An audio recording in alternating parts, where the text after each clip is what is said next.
las alturas, donde el tiempo no alcanza, donde el firmamento proclama su honor. Se levantan las huestes con pura esperanza, sirviendo con celo al único Creador. No hay cuerpo ni sombra, ni vana figura, solo la llama de un fiel servidor que espera el decreto desde la altura del Rey de los Reyes, nuestro formador. Kadosh, Kadosh, Kadosh, claman a una voz. Hashem, Sebaot, El Dios de la paz. la tierra está llena de su gloria hoy.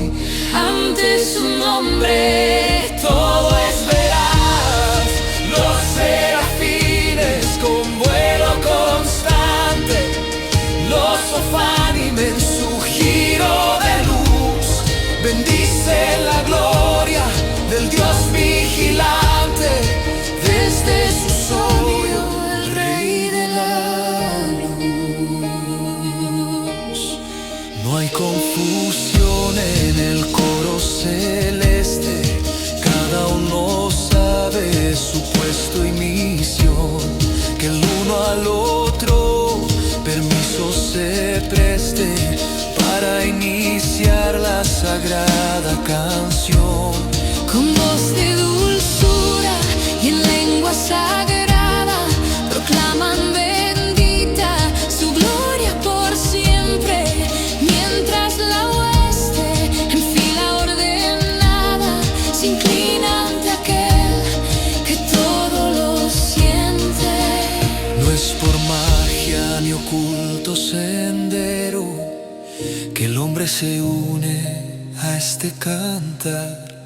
Es por la Torah el camino certero y el rezo sincero en el santo altar.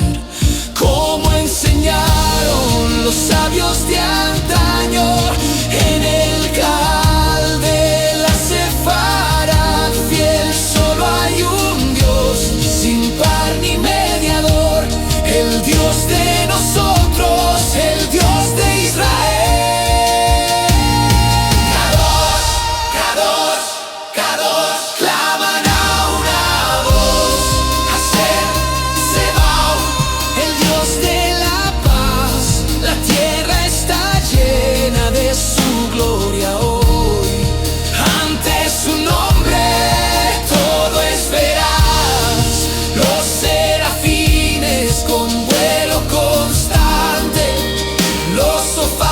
En su giro de luz, bendicen la gloria del Dios vigilante, desde su solio el Rey de la luz.